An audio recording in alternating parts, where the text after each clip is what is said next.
this card in my deck, and I am bringing one of the Pokemon in my deck in sort of physical plushie form support. We'd love to see that. But there's the fist bump. We are kicking things off. NIKLAS won the coin flip and is opting to go second, so PERRINE will be going first. And what have we got here? We've got a Teal'c Ogerpon in the active. We are immediately using that ability to go and attach a Grass Energy and draw a card.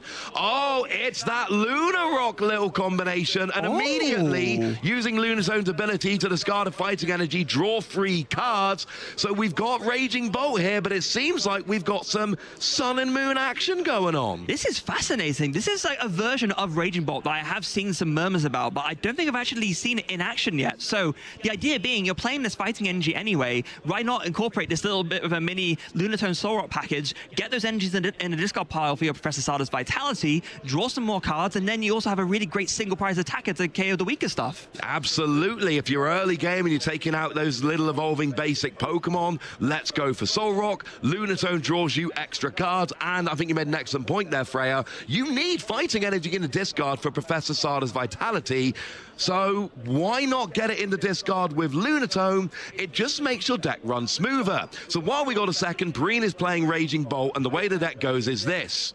You attach energy using things like Teal'c Ogerpon and Professor Sada. You use Raging Bolt. You discard energy. You deal 70 damage for each energy discarded. You do an absurd amount of damage. It is a one-hit KO deck, and we're going to be looking for some big one-hit KOs. One issue, however, you're not playing against a deck with lots of big Pokemon to one-hit KO, and you're playing a few abilities as well for Frostlass. Yes, yes, we absolutely are. I'm just trying to take a moment to like process, look at the prize cards, look at list in general. Yeah, I'm not going to lie, Ross, this kind of particular build of Raging Bolt has blown my mind a little bit. I've really not seen anything like this. We have seen like a little bit of Raging Bolt in the past go for like this build using Crispin and a couple of not Teal'c, the Wellspring Mask Ogerpon to kind of make use of that Torrential Pump for like double damage and deal with weaker Pokemon that way. But this Lunasaur package is fascinating. But we are over to NIKLAS's turn, who begins with an Arvin. Let's talk through the strategy of this deck. Now, this is an awkward kind of deck. It's Frostlass Monkey Dory. So basically, we see a Precious Trolley coming in here. Gets all your basics, many as you like. Frostlass drops 1 damage counter on each Pokemon with an ability during Pokemon checkup. That is after your turn, after your opponent's, after your turn, after your opponent's, etc.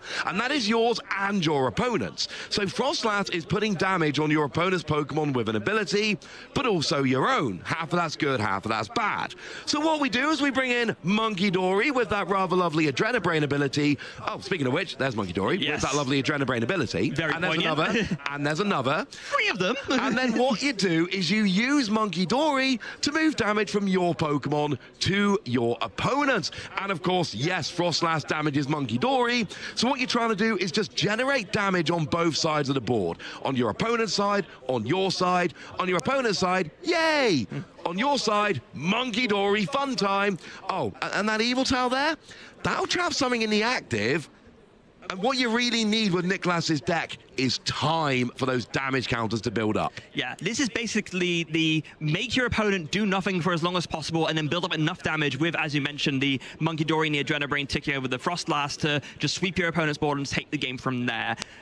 So many decks feature support Pokemon that don't really attack, so if they get stuck in the active, they're not going to be able to do much. So that Yveltal is there, as you mentioned, Ross, to buy some time, get this damage racked up, and, I mean, onto opening with the Precious Trolley there, this is such a strong shot, and with the finish off the Itchy Pollen for good measure. Yeah, you do 10 damage, you stop your opponent playing item cards from the hand next turn, and now, of course, you do need to manually attach to all your Monkey Dory. That's what NIKLAS has started. Over to PERRINE here, and we are again using the ability of Teal'c Ogerpon to attach an energy and draw a card, and then if there's an energy, we could now attach for turn, and that would give enough to start attacking, KO that Badoo if that's what you wanted to do. Of course, Raging Bolt is, you know, traditionally fairly aggressive, but no, we are retreating into what else? Yeah. Soul Rock, because this is what you use to KO little Pokemon. Yeah, absolutely. It is with that Cosmic Beam, if I really remember the name rightly. So yeah, 70 damage. It only works if there's Lunatone in play, but it also punches through weakness and resistance. So it doesn't matter if you have a Psychic fighting resistance, you still do 70 damage. Unfortunately for PERRINE, with that Bravery Charm, 10 short of a knockout. Yeah, that Badoo's got rocket 80 HP right now, but you know, there's only 10 left. We'll get there. For now, we got Lily's Determination, one of the best new cards of the Mega Revolution era. Shuffle your hand into your deck, draw 8 cards. Now, if you don't have 6 prize cards remaining, then if you have 6, sorry, you get 8. If you don't, you get 6. But the great thing about this in NIKLAS's deck is, this is a deck where you drop damage, drop damage, drop damage, drop damage, multiple KOs in one turn. So you're going to stick at 6 prizes for longer than your average deck, making Lily's Determination way more useful than it would be in your average deck, because you get this perfect game sometimes, Freya. You really do. 6 prizes, 1 turn. Lily is getting you 8 cards for the whole game. And this is a trick that we've seen decks like Dragapult use to great effect as well, where it kind of, in a very similar way, you sit behind this Badoo, you item lock them, you don't necessarily want to take KOs early on because you're just drawing 8 every time with the Lily, and then you only start taking KOs when you're doing it in a way where your opponent can't come back from it. Very similar kind of mindset, really. Wow, we do have Frostlass up now, so we are going to start seeing this tick over and around. We've just moved damage over to Solrock. We're then going to do 20 damage with Badoo, because of weakness, and then we're going to start ticking over these damage counters with Frostlass's ability as well. And this, you can already see PERRINE here with no items. They're struggling to set up a bit. And that damage is already starting to accumulate. Oh, and it's just a straight hit with Solrock onto the Badoo. Okay. Good news, you get to take a prize, Whoop Yay, etc. Bad news, however, that damage is still ticking over, and you might take out Badoo pretty easily. Evil Tao, that's going to be more annoying. Yeah, it's going to require 2 hits. I mean, granted, that is kind of the same as it was with the Badoo based on the Bravery Charm, but I think the bigger thing right now is that NIKLAS has bought himself, what, 2 now 3 turns just by making use of this Ice Knot with the Itchy Pollen. PERRINE's not done much of anything in the meantime. No, and I hate to break it to you, Freya, there's not going to be 2 hits because Monkey Dory's coming in. Oh, you're right. And it is going to be healing quite nicely. That Evil Tao's going to be there for a little while. Right now, we got a Buddy Poffin. And, Badoo's coming back. And that's one of the really cool things about NIKLAS's deck. You don't really mind giving up, you know, multiple Badoo, because that's not your win con. No, it absolutely isn't. Like, you just give it the prizes. Sure, it's weak, but it's item blocking, and that's all it needs to do. You just want to buy those turns. But like right at the beginning of the game, we were saying this deck wins by just buying turns either through, you know, retreat, lock, stalling with Yveltal, or item blocking with Badoo. You build up more and more damage until you can just clear the entire field, like you said, have a perfect game, and just sweep from there. And that's kind of what's happening here. And that's what we're doing. We're moving damage with Monkey Dory. I don't think we're quite KOing that Solrock yet, but don't worry, it's not going to be long. Now we are going to be doing this, and now we're moving over onto the onto the Teal Mask Ogopon.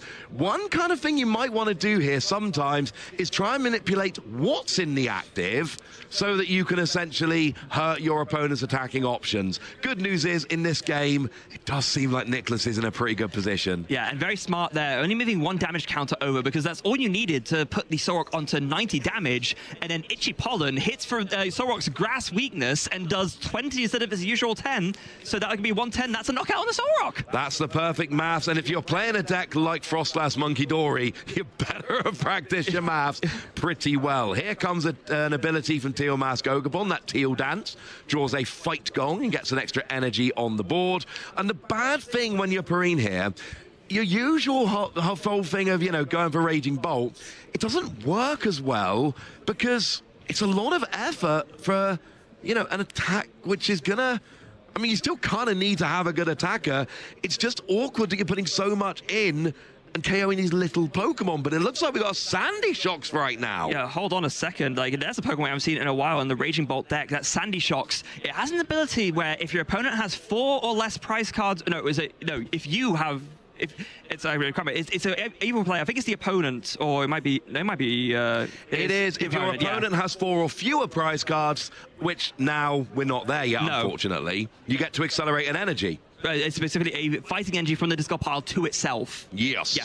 So this is how Raging Bolt used to play back in the day. Before Teal Mask Ogerpon was a thing, this was the way you would get extra energies onto the board. But PERRINE kind of doing a little bit of a throwback here, just saying, you know what? Actually, this extra energy acceleration to itself is very valuable to me in many matchups. It is, but the problem is NIKLAS here has only taken one prize, so the ability isn't active yet, and you can kind of hold off now. Yeah. The thing is, you can basically have a situation where you spread damage around and don't take prizes, so you're kind of forcing Sandy Shock to just do things the old-fashioned way. Yes, you are. So it's kind of very interesting dynamic that is playing out here. I think the bigger problem, though, is, like, let's be real, we're not really seeing much. There's no Raging Bolt coming down here, and the thing is, normally you think, oh, I don't necessarily want to, put down a big two-price Pokemon that isn't not going to do much for me, but Raging Bolt doesn't have any abilities, so it's not going to receive damage from those Frostlass ticks. It is not. It's also not weak to grass, so that means that you're not taking extra damage from Badoo, for instance. So, yeah, that's a point. Right now, we've got damage, shockingly enough, going from NIKLAS's side, using that Monkey Dory onto that Teal Mask Ogerpon. And I love watching these kind of decks tick, Freya, and that is exactly what we're seeing here. Pun maybe slightly intended there. Yes. Yes. Let's go for yes. Yeah, let's go for yes. Yes, the Frostlass hits coming in thick and fast, and then just another Itchy Pollen, and PERRINE just not really able to mount much of anything. I mean, just this damage is coming on so thick, and then even more ticks from the Frostlass's ability coming in, more and more damage coming down. There's a Latias EX, that's not going to be much help, and look how many items are in that hand. Yeah, there's quite a few items in that hand. It's one of those things where if the Itchy Pollen lock goes off, PERRINE's going to have the most fun turn you've ever seen. Right now, it is a Crispin coming down. Lets you grab 2 energy of different types. One goes to your hand, one gets attached. Really good for these kind of dragon Pokemon with awkward attack costs, which, of course, Raging Bolt very much is. But for now, it's just, your hand is clogged full of items. This is something that you can do that might get you there. The thing is, you haven't even really started mounting attacks with Teal Mask Ogerpon yet. We're getting quite late in the game for how much damage is on the board. And, right now, that Lunatone is a pretty easy one-prize KO. That Teal Mask Ogerpon is pretty close to being KO'd. And then it's just 1 2-prize knockout for the win. And there is Blood Moon Ursaluna in NIKLAS's deck. And they love taking that last 2-prize KO. Not only that, yes, Blood Moon Ursaluna is there to do that, especially if PERRINE is able to take a lot of prizes. But in this instance, PERRINE's barely taken any prizes. So, do you know what else could work? There's a sneaky little tech card that NIKLAS is playing. Play a 1/1 line of that new Mega Lopunny. Yeah, Mega Lopunny also will come in, doing it quite nicely.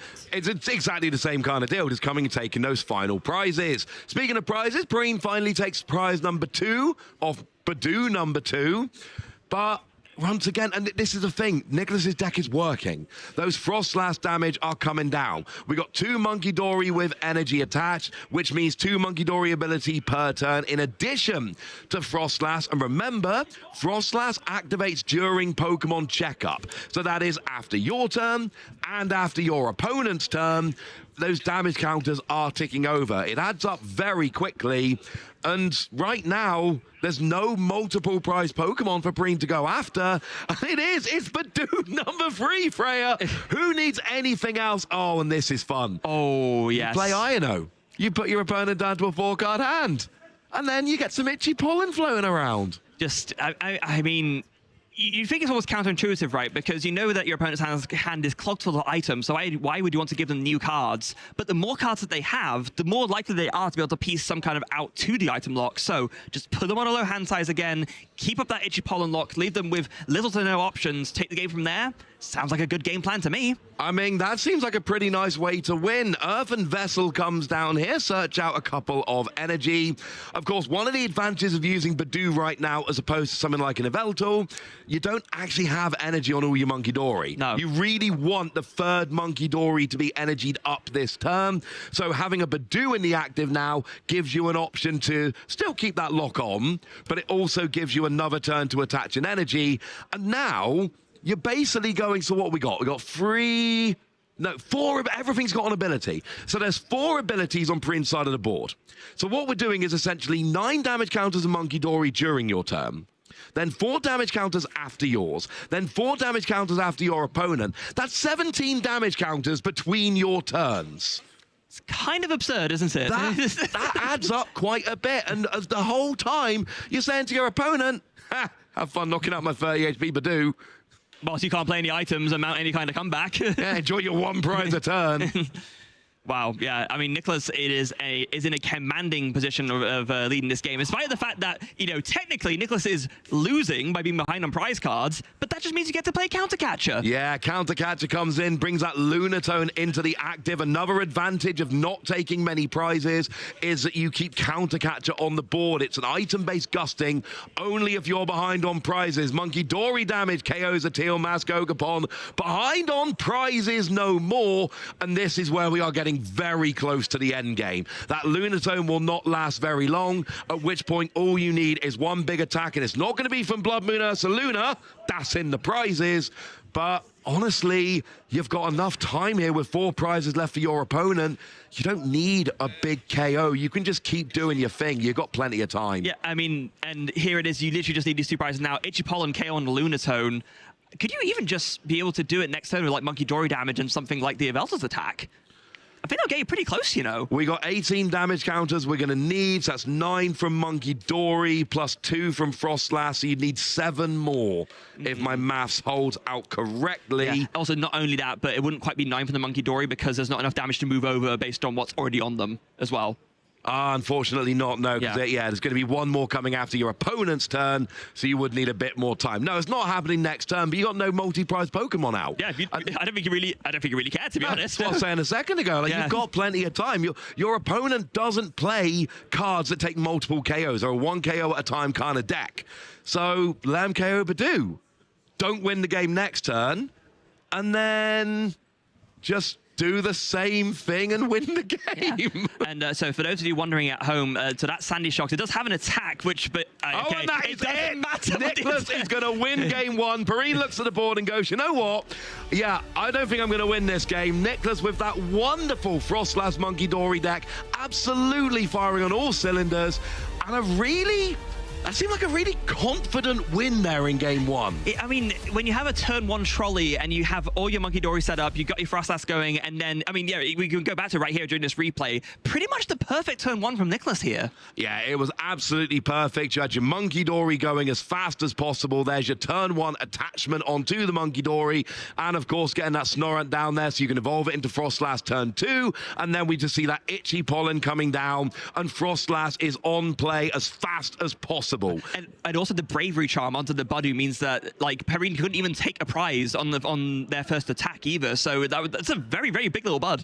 And there we see the Badoo KOing that Solrock. And now we see the Counter Catcher coming down, bringing that Lunatone active, which was another easy prize to take for Badoo, while Monkey Dory goes taking out the bench Teal Mask Ogapon, and just getting PERRINE down to a point where they had 2 prizes left until they lost. They had very little setup, and NIKLAS was just throwing those damage counters all over the board constantly in a way that just PERRINE's deck could not keep up with. Yeah, Earthen Spike is not going to get you there. It does 200 damage, and then the Sandy Shocks can't attack next turn. That's really not going to do much for you. PERRINE recognized that, picked up their cards, game 2. I mean, the good news is, if you're PERRINE, you can attack with Raging Bolt, and that'll KO basically anything with like 1 energy most of the time. True. You can KO, or 2 at max. You can KO things with Sandy Shocks. You can, whatever attackers you've got rolling are going to be taking easy prizes. The problem is NIKLAS is playing keep away, trying to stop you getting those attacks off in the first place, and you are very much on a clock against this deck. If you can get set up and start taking prizes quickly, you can win, but you are on a clock. What do we see in the prizes? Maractus?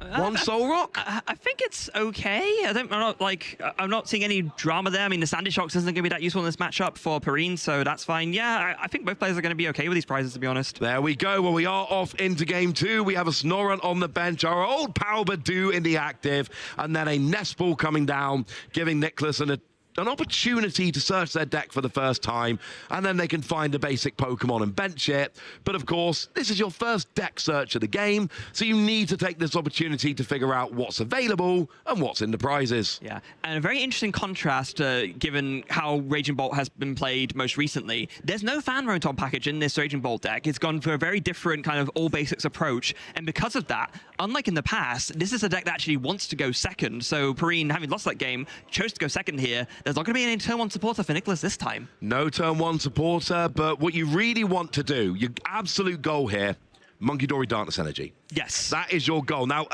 honestly, getting a Bravery Charm on the Badoo would be awesome to stop a potential Solrock KO. But the main goal here, get an energy attachment on Monkey Dory, try and get your Bravery Charm if it's possible, and you need a Snorunt down to evolve. You've already got the Snorunt down. You've got an energy in hand to attach to the Monkey Dory. There it is. It's it, and a Bravery Charm. That is literally everything NIKLAS needed. That were the 3 things he needed, got them all. Because the other Monkey Dory, you can get down later. Yeah. They're basics, that's fine. That is as good of a turn 1 going first as you could almost ask for. Protect against the easy KO from Solrock, get your first Monkey Dory energied up, and get yourself so you can have your Frostlass next turn. 3 ticks needed, tick, tick, tick. Job's a good one. Good work, NIKLAS. Nice turn. Yeah, so now it's going to be on PERRINE to try and mount, I mean, hopefully for them, as equally strong as a response. Starting off with a Nest Ball here, I would not be surprised. It's not in the prize cards. I think we might see an aggressive angle with Squawkabilly here. You just need to really find an aggressive turn 1 something. You need to get going. There is a Solrock in the prizes, but there's 2 in the deck, so 1 is available. But, you know, things like there's 2 Fight Gong in the prizes. They're actually sneaky, very, very good for, you know, helping you get set up, finding your basics, and you've nailed it, Freya. Squawkabilly already down. Ooh, turn 1 Crispin, 1 energy attached. And actually, this would allow you to attack turn 1. It would. So Crispin, of course. Not KO, though. Yeah.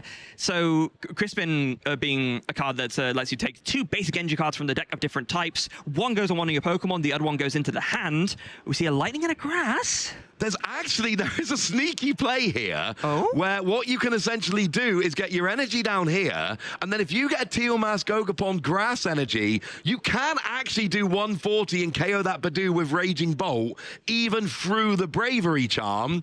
That is actually possible because of this Crispin play. I mean, you could just do that. If you have a Fighting Energy in hand, you can just attach it and that gets the job done as well.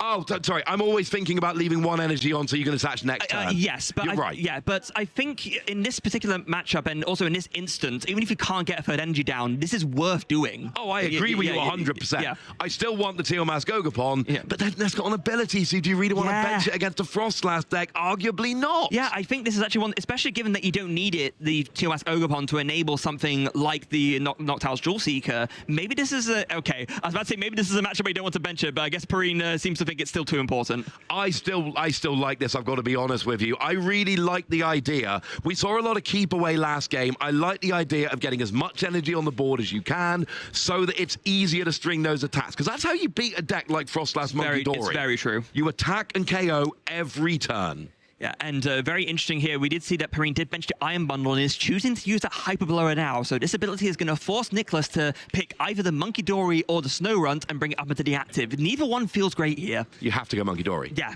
Like, you have to put the Monkey Dory active. But it still doesn't feel great. No, it feels horrendous. Because now you don't have a Monkey Dory set up ready to go next turn. But Frostlass is more important to get rolling super early, and you've only got 1 Snorunt on the bench, so you had to put the Monkey Dory active.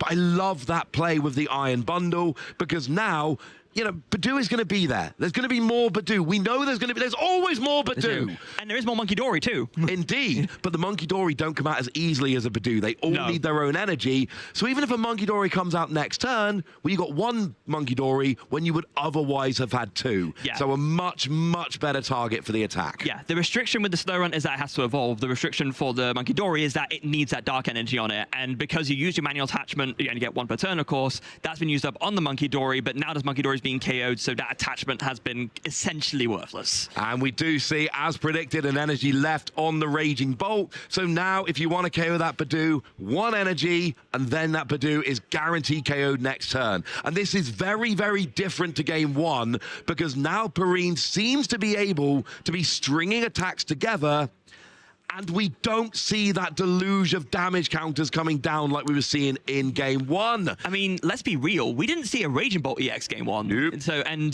given that it has no abilities, it is, even though, yeah, it's only taking out single prizes, probably the best attacker in the deck against this. And not weak, so it takes, you know, it's only one less damage counter, but it's every turn from that Badoo, which is NIKLAS's preferred attacker. So we do see Lily's Determination coming down. It's going to give a new hand of 8 cards because they've still got 6 prizes remaining. You need a Darkness Energy and a Frostlass at the absolute minimum. But there's also a strong argument here for getting some bench protection, because what's to stop another Iron Bundle coming down next turn?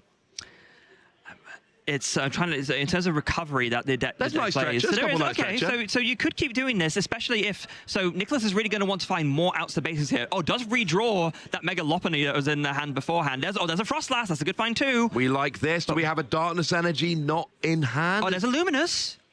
Okay, that'll do. That'll do the trick. You obviously would rather maybe that go on something else, but at least it is there just in case. I'm not seeing many other outs to basic Pokemon, though. I want some bench protection here. Same. Because when you're only playing 1 Iron Bundle, when you're playing 2 Rescue Stretcher, Night Stretcher, sorry, it's actually easier to play it from the discard than it is to play it from the deck.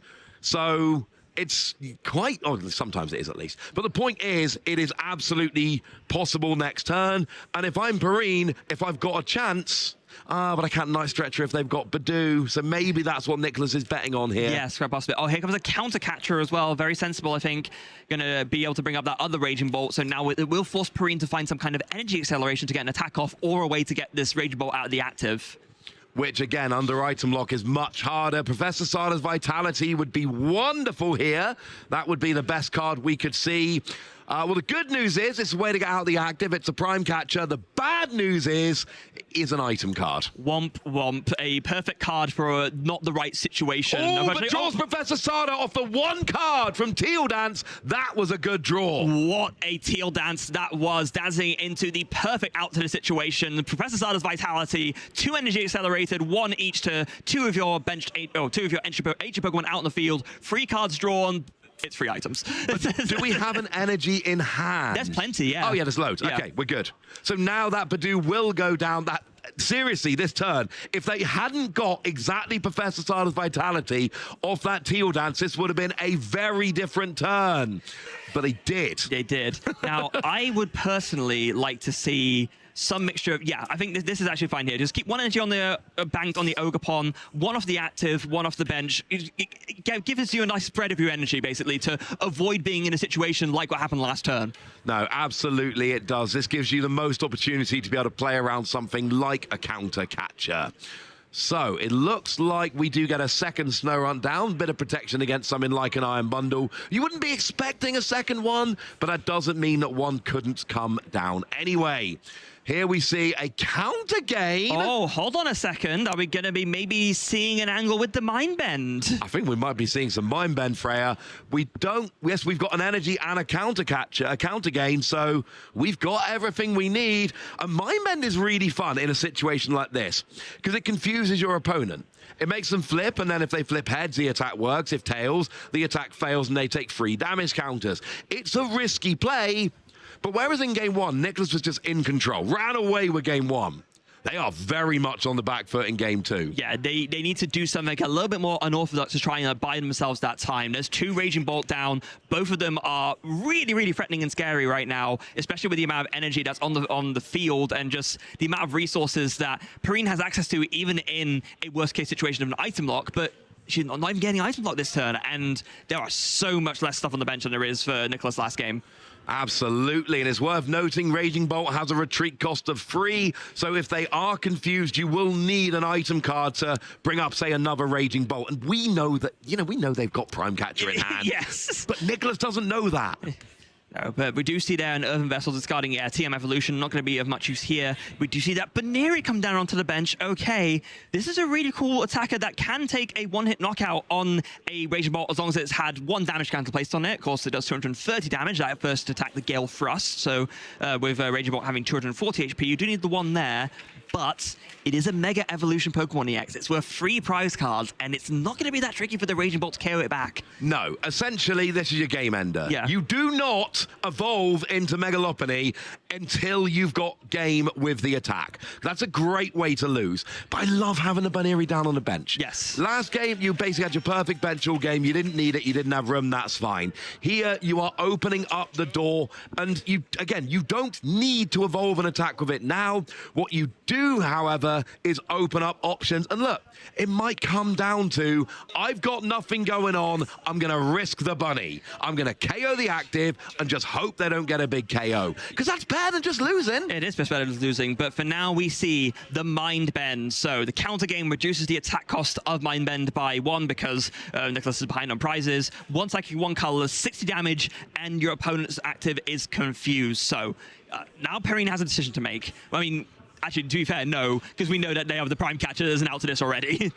Now, Prime Catcher, what do you go for? I think there's a pretty obvious answer here. Frostlass? Yeah. Take the Frostlass with the Prime Catcher because, okay, maybe they get another Frostlass to evolve the Snorunt, but at least make them have that, you know, make them have to have it. And at least it does save, you know, 1 round of damage counters. Yeah, it's by far the most meaningful thing to KO this turn. It's the thing that will kind of deny NIKLAS the most opportunities to come back into this game. You do not want to KO that Baneri now. You want to force NIKLAS to evolve it into a Megalopony, because if you do that, then 1 knockout on Megalopony will just win you the game. Speaking of 1 knockout on Megalopony, it can be a pain with Raging Bolt. It takes quite a lot of energy to do so. You know what's way better at KOing Megalopony? Oh, the Sandy Shocks? Sandy Shocks. Of course, because it's weak to fight. The Megalopony is weak to fighting. Oh, I like that. So now we see Professor Sada's Vitality, we see an energy going down, and this is essentially PERRINE trying to checkmate NIKLAS, going, look, I know that you're building up a potentially big bunny to end the game, so I am going to have a counter there. If you use Megalopony as anything other than a game-ending play, I will have a counter for it. You don't need to worry about whether I've got enough energy with Raging Bolt. Sandy Shocks will counter it. 200 doubles to 400. That is more than enough to get the KO on that Megalopony. So, yeah, exactly like you said, PERRINE is setting up their board beautifully to just give themselves as many avenues as possible to close out this game and take the match to a game 3. Just not making sure they don't miss anything, drawing more cards. Even the Team-Mask Ogerpon has a nice bit of energy on it as well. And then 2 energies discarded from this Bellowing Thunder will get the KO on this Frostlass. And then it'll be up to NIKLAS to try and see how can they make this comeback here. Absolutely. And just a little note here, like, Raging Bolt is now 1 energy away from attacking. And the other Raging Bolt is 1 energy away from attacking. And the Sandy Shocks is 1 energy away from attacking. Everything on PERRINE's side of the board has been left, except for the Teal-Mask, which you're not really attacking with very much. It's been left 1 energy away from attacking. Again, just leaving maximum options open. Very careful play here. Yeah, very, very, very careful play. I think also making use of the Prime Catcher at the right time as well, because you really wanted to be able to attack that turn. And more than likely, NIKLAS's way out in this game is probably to try and reestablish the item lock with the Badu, as we see. Maybe, okay, very, very on point there. Oh, no, actually, I was about to say, maybe again going to consider getting back the Badu, but actually does opt to just go for that Snorunt again. I think really wants to try and establish double Frostlass to make the damage really tick up. And that is always fun when you can double it up. Ino's going to put both players to a new hand. NIKLAS to a hand of 6. PERRINE to a hand of 3. I'm just double-checking what Baneri did. It switches to the bench. It's not terribly relevant. We might see a Desperation Megalopony play here. If you look at the way NIKLAS has set up the board, putting your opponent down to a 3-card hand when they don't have much draw, just a Teal-Mask Ogerpon. You've got the Baneri, you've got the energy. It might be worth, you can move 1 damage with Monkey Dory, that's fine, the extra damage counter sorted. There is an argument here for just take a cheeky KO on the Raging Bolt and just hope your opponent doesn't have the 3rd energy. But hold on a second. If NIKLAS were to do that, he would need to find some way to get that Megalopony to the bench and move it back to the active. Gale Thrust only does the extra damage if it moved to the active during that turn. Yes, absolutely, they would need that. I'm not saying it's the greatest plan, but we are getting close to emergency plan stage here. Sure seems that way. I don't see a way to do it with NIKLAS's hand, you know. Is it just going to be a not just a retreat? Just a retreat. Mind Bend again? Okay, so it is going Mind Bend. The Megalopony play is still alive, but right now we've got a Mind Bend coming out to confuse. And look, you put your opponent down to a 3-card hand, and you know they've used Prime Catcher. So you're hoping here that the Mind Bend is going to stick. It did not do well sticking last time. No, it really didn't. But you're hoping it can this time. So upside down goes that Raging Bolt, and yeah, got to make sure that all of the damage counters get placed for. I do believe that it was only on the Shandy Shocks that that PERRINE did it. I think yeah, and then you see one more on that Squawkabilly as well. I'm fairly sure it was only on 3. It should take on to the Squawkabilly, the Teal Mask, and the Sandy Shocks. Yeah, the Sandy Shocks was done. The Teal Mask Ogopon was done there. I think there should be one more. No, it went to 3 from the Monkey Dory, and then it's gone to 4. So yeah, no, I think we're all good. There we go. Yeah. So now that is going to help. Yes, that is going to help. Quite a lot. That Latias with the Skyliner ability will give all basic Pokemon on PERRINE side free retreats. And look, you knew that was an option, but again, you're just hoping that the INO was going to stick. You still need another energy onto the Raging Bolt or onto the Sandy Shocks. Oh. That will help for both. PERRINE not missing a beat after these INOs, after all these disruption cards, just getting more and more energy onto the field, just like Sada after Sada after Sada. What do you do if you're NIKLAS here? Like, PERRINE just has all the outs. Do you want the honest answer? Sure. I think if you're NIKLAS, you consider conceding the game. You play a deck which doesn't win quickly, it wins slowly. You've got 15 minutes remaining, and you are in a bad position in game 2. So concede, take it to game 3, and then that gives you more time and the option of whether you want to go first or second in that final game. Because right now, PERRINE's about to go down to 2 prize cards remaining. You do not have enough damage on the board. And that Raging Bolt, you know, it's going to go down soon enough. But even that's got like 110 HP remaining. It's not like it's about to get KO'd. No, exactly. And your bench is looking anemic. It's not looking good. I think if you're NIKLAS here, you need to seriously consider saving time for a game 3. Yeah, I think that is what he's thinking about, but maybe there's some line back in that we're missing that is the reason why he's decided to not take that line right now. There's a Precious Trolley, a little bit late. I mean, it's great on turn 1, pretty good on turn 2. Turn 17, I mean, it'll still get you any basics you need, but it's not quite as good. So we are going for an Yveltal here. So is it turn 17? Have you been counting along the whole time? It's pretty impressive. I made up a number off the top of my head that was more than 5. I went for 17. I think I probably overshot, but I'm absolutely okay with that. Seems seems viable enough to me. Let's roll with that indeed. But you get lots of turns when you play a Frostlass deck if things are going well. Yeah, no kidding. But so what is the grab then off this Precious Trolley? Yeah, I guess maybe some monkey business to try and find a way back here. Oh, maybe this retreat lock on the Yveltal could be a way to make use of something here. Onto that Squawkabilly, perhaps. That might be the way you have to go. We would need some gusting and stopping retreat. Again, you're saying to your opponent, I know you've used your Prime Catcher. You're not a deck that plays a huge amount of switching because you've got that Skyliner on the Latias. So maybe, because the other thing is you've just benched a Blood Moon Ursaluna. Yes. So you have given your opponent an out to take in their final 2 prizes to win the game. Yeah. Now, it's a tricky decision here. So I just mentioned that if you're going to go for this retreat lock strat, what do you go for? Do you go for the Yveltal? Do you go for the Squawkabilly? Maybe you could go for the Latias as well. I think these are like, you know, the 2 targets you consider, but there's a bit of a disadvantage here for each one. With the Squawkabilly, it can still attack. You can do 20 damage a turn, motivate, and eventually your Yveltal will get KO'd. With the Latias, however, it will get KO'd quite a bit sooner because of the fact that it's weak to Dark. So maybe you won't be able to buy as many turns of stalling that way. So it's a bit of a weighing up game that that NIKLAS has to play.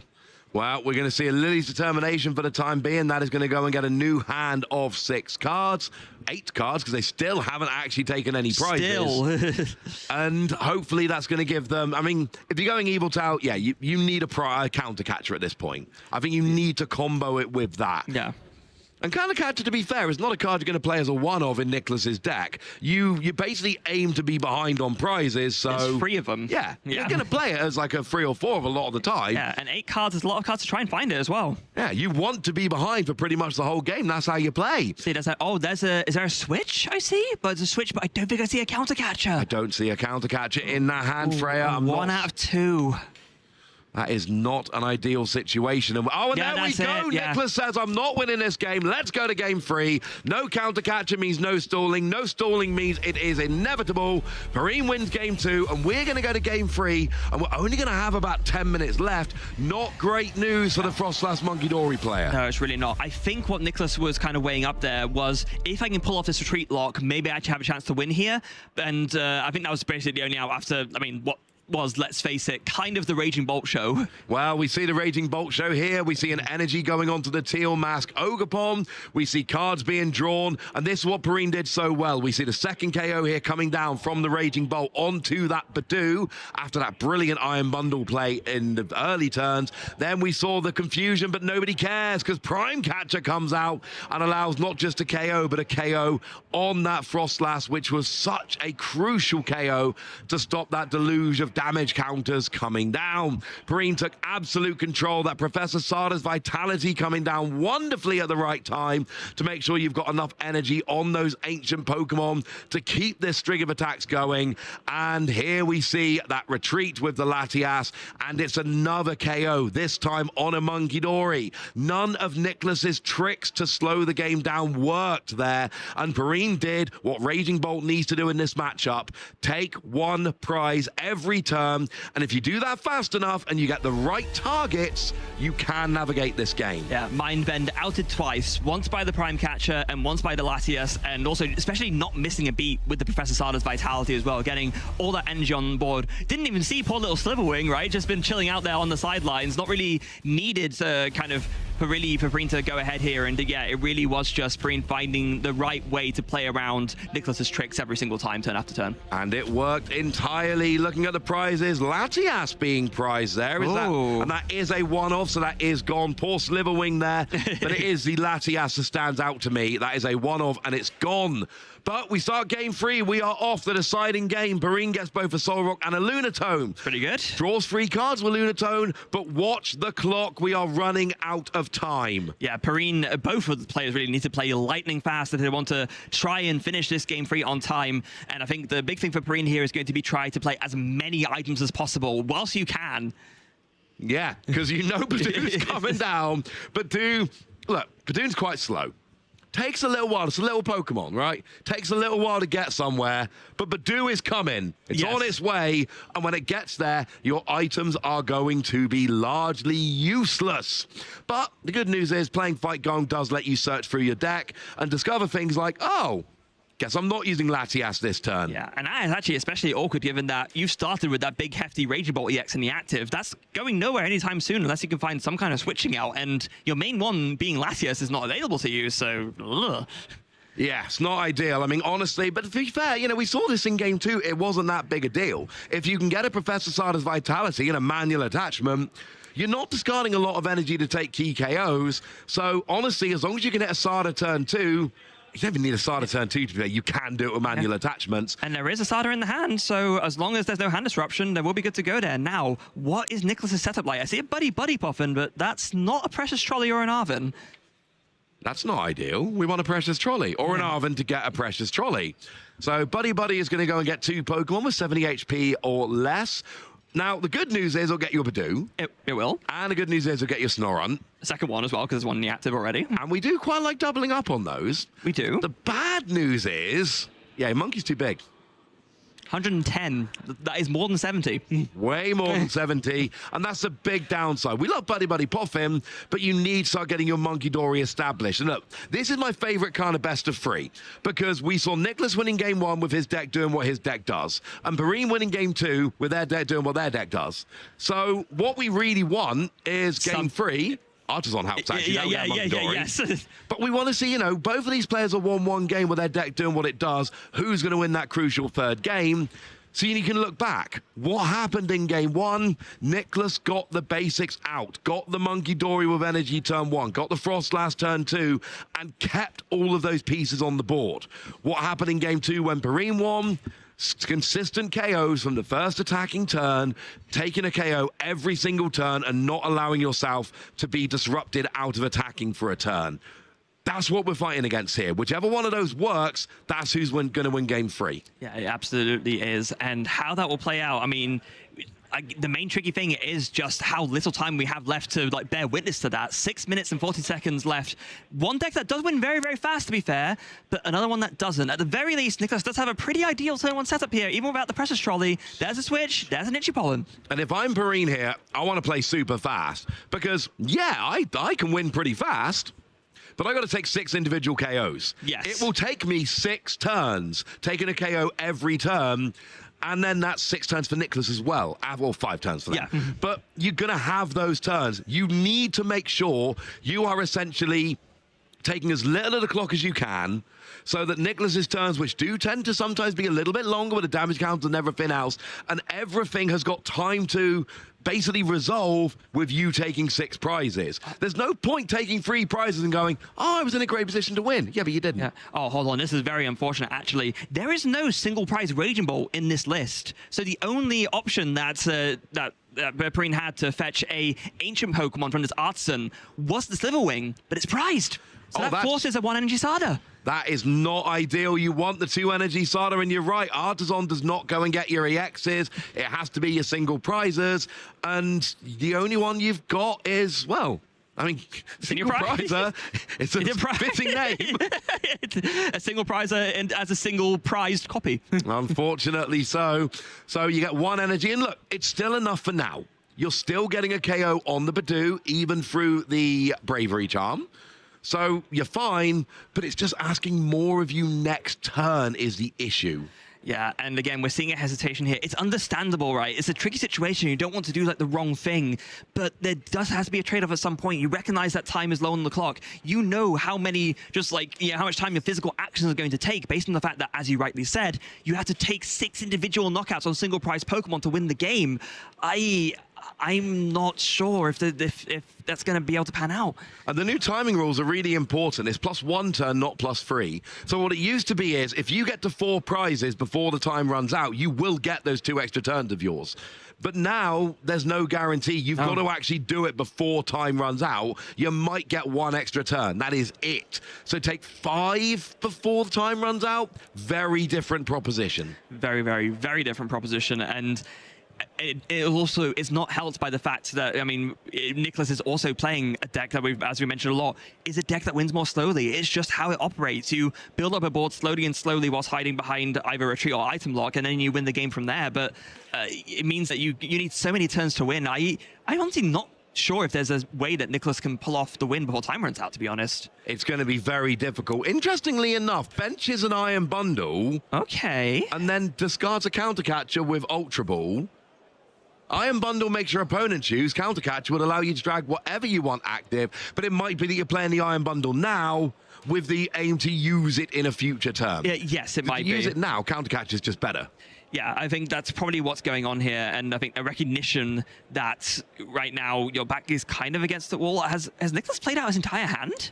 Is that it? Oh, yeah, no, that is a 0-card hand, so no, it's just going to be the Iron Bundle now.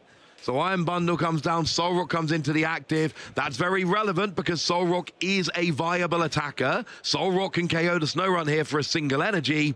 So PERRINE can keep the pressure up in terms of getting those KOs on the board. Yeah, there's very much an open door here with NIKLAS with 0 cards in hand and not much of anything going on. If PERRINE can just get these KOs coming through thick and fast, she might actually just be able to pull this off in time. And I am playing as fast as I possibly can if I'm PERRINE at this stage. The clock is running out.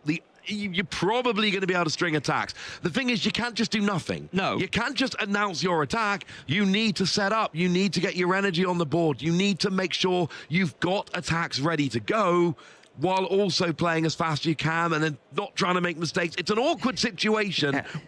And also, right now, the big problem is that PERRINE doesn't actually have a spare fighting energy. So that's why she went for the Ultra Ball here to grab a Teal Mask Ogerpon. Really needs to find an out to a fighting energy off of this Teal dance.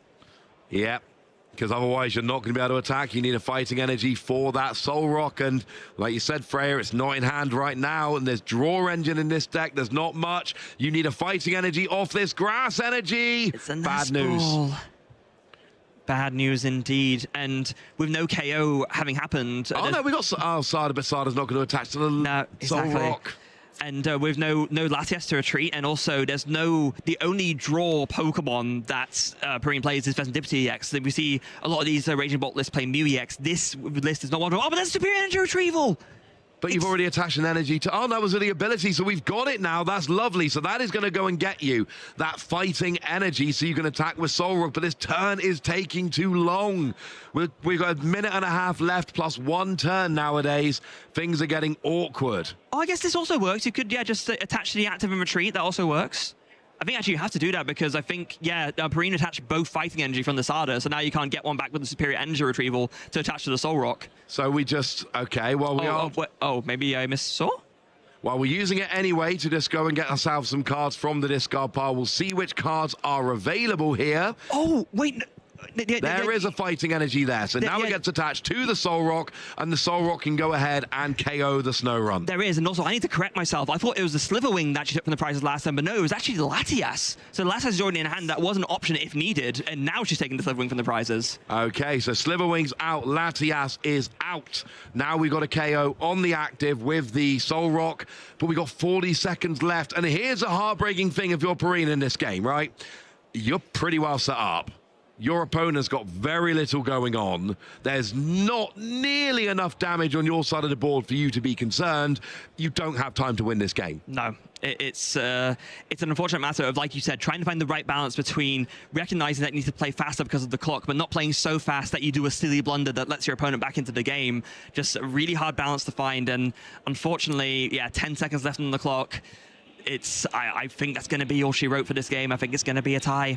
Well, 4, 3, 2, 1. That is the end of time. That means that NIKLAS will finish his turn. PERRINE will get 1 more turn, but PERRINE's not going to be able to take 4 prizes. NIKLAS is not taking 6 prizes this turn, and with 1 game having been won by each player and game 3 not resolving, that means we are going to be left in a tie. Now, the players are welcome to continue playing this game out if they like. Here's a counter catcher onto a Lunatone, for instance. That was quite a draw for turn.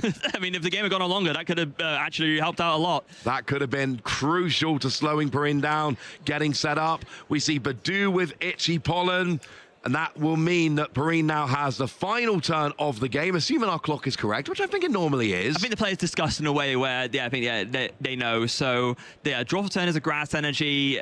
I mean, you play this out, you might as well, but there is, unless I'm missing something blindingly obvious. I feel very confident, Freya, you are not. We are going to see 1 more KO with the Solrock onto the Badu, and that should be the end of the game, and we are finishing in a tie. 1 game for NIKLAS with Mungidori Frostlass, 1 game for PERRINE with Raging Bolt, and our first game on stream of the day ends in a tie, but we got to see both decks winning the game, doing what they do, and that at least makes me very happy. Yeah,